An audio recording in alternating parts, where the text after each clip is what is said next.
lebih dari siapapun. Engkau tahu ceritaku dan isi hatiku. Tak peduli masa lalu, Engkau tetap memilihku.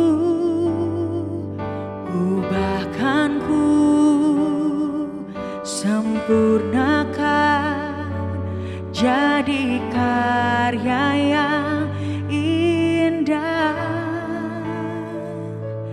Kini aku percaya tiada yang mustahil bagimu. Kuasa-Mu kuatkanku, dasarku berharap. Kini aku berserah pada rancangan-Mu bagiku. Ku ikuti panggilan-Mu,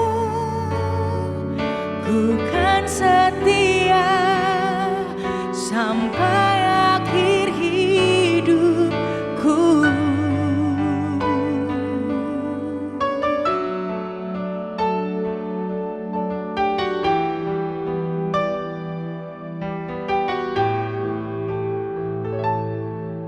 Tak peduli masa lalu, Engkau tetap memilihku.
sampai akhir hidupku.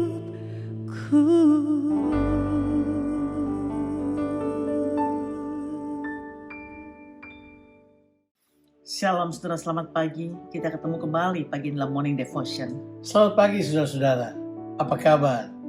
Pembacaan kita pada pagi hari ini terambil dari Injil Matius pasalnya ke-8, ayatnya yang ke-14 sampai ayatnya yang ke-17.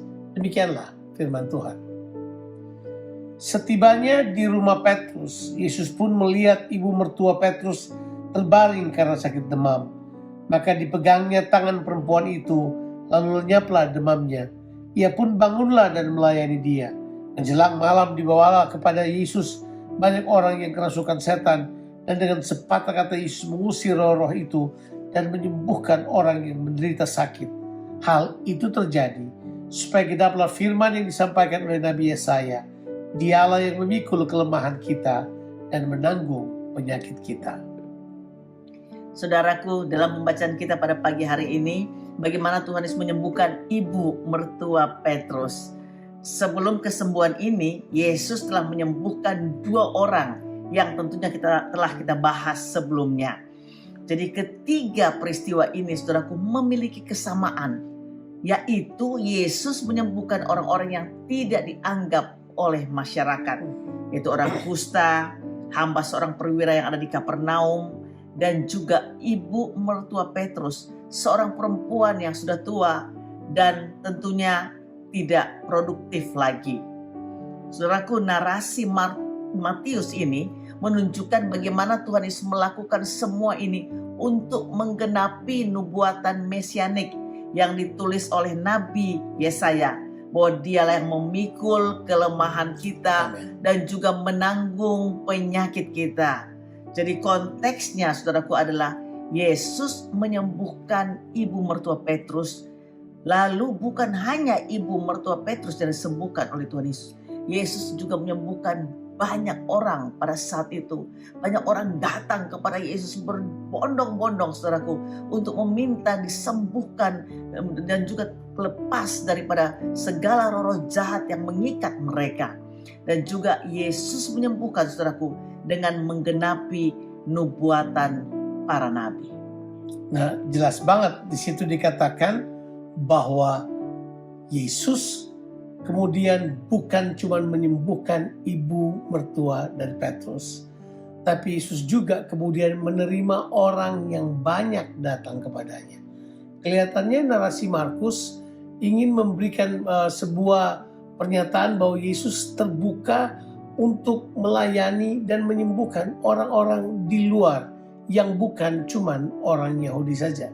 Karena dibilang di sini adalah mereka yang datang justru orang-orang yang kerasukan setan. Mereka yang dibilang itu mereka mengalami penderitaan penyakit karena akibat serangan-serangan dari roh-roh jahat datang dalam kehidupan mereka. Dan Alkitab berkata, Yesus menyembuhkan mereka hanya dengan sepatah kata saja. Ya. Matius ingin menuliskan bahwa roh-roh jahat tunduk kepada Yesus. Karena Yesus adalah Mesias. Dia adalah Raja. Dia adalah Tuhan yang hidup. Saudaraku, waktu Tuhan Yesus menyembuhkan ibu mertua Petrus ini, Yesus datang dan menunjukkan kepeduliannya kepada orang-orang yang tersesat, kepada orang-orang yang tidak dianggap. Pada dasarnya Yesus ingin menyembuhkan orang banyak ini, saudaraku. Tapi dia juga mempedulikan kebutuhan manusia secara individu. Waktu Yesus menyembuhkan ibu mertua Petrus ini, Yesus sembuhkan bukan hanya tubuhnya saja, tapi juga memulihkan harga diri dari seorang ibu yang sudah lanjut usia. Dan juga pada saat itu dia sudah tidak berarti lagi. Itulah sebabnya dicatat bahwa dia langsung bangun. Ibu mertua Petrus ini waktu didoakan disembuhkan, saudaraku, langsung bangun dan melayani Yesus. Nah, luar biasa banget cerita ini. Kita mendapat sebuah narasi yang sangat luar biasa bahwa Yesus memang ingin menyembuhkan banyak orang. Tapi dia juga memperhatikan kebutuhan pribadi, di mana dia kemudian menyembuhkan ibu mertua Petrus. Disinilah Tuhan mau katakan kepada kita, Yesus sanggup menolong siapapun, tapi juga dia menolong pribadi saudara. Dia bukan cuma sanggup, tapi dia mau. Tuhan kita adalah Tuhan yang sungguh memperhatikan keadaan kita. Dia datang untuk menyembuhkan penyakit kita. Tapi lebih daripada itu, dia selamatkan jiwa kita. Saudaraku, mujizat kesembuhan memang sangat menakjubkan. Tapi mujizat keselamatan itu luar biasa. Karena saudaraku, kenapa saya bilang mujizat keselamatan itu luar biasa?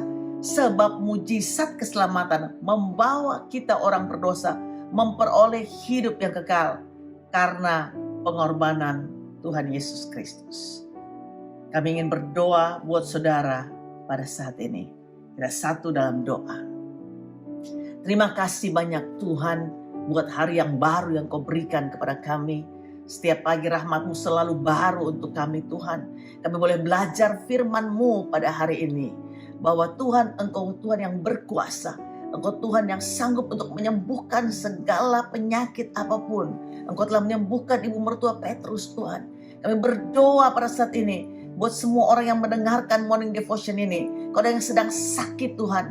Tubuh mereka sedang sakit. Kami berdoa Tuhan. Engkau jamah dalam nama Tuhan Yesus Kristus. Penyakit apapun disembuhkan oleh-Mu Tuhan. Hamba percaya Tuhan pada saat ini. Kami menerima kekuatan daripada-Mu. Kami menerima pemulihan Tuhan. Buat tubuh kami, buat jiwa kami. Dan roh kami semakin menyala-nyala dalam Engkau Tuhan. Untuk kami bangkit dan melayani Engkau. Terima kasih banyak Tuhan. Kami bersyukur kepada-Mu. Yang lemah dikuatkan. Yang sakit menerima kesembuhan. Dan yang membutuhkan pertolongan dijawab oleh Tuhan pada hari ini. Yang kekurangan diberikan kecukupan. Bahkan kelimpahan yang daripada-Mu. Bagimu kemuliaan, hormat, syukur selama-lamanya. Dalam nama Tuhan Yesus Kristus. Amin. Tuhan Yesus memberkati saudara. Sampai jumpa.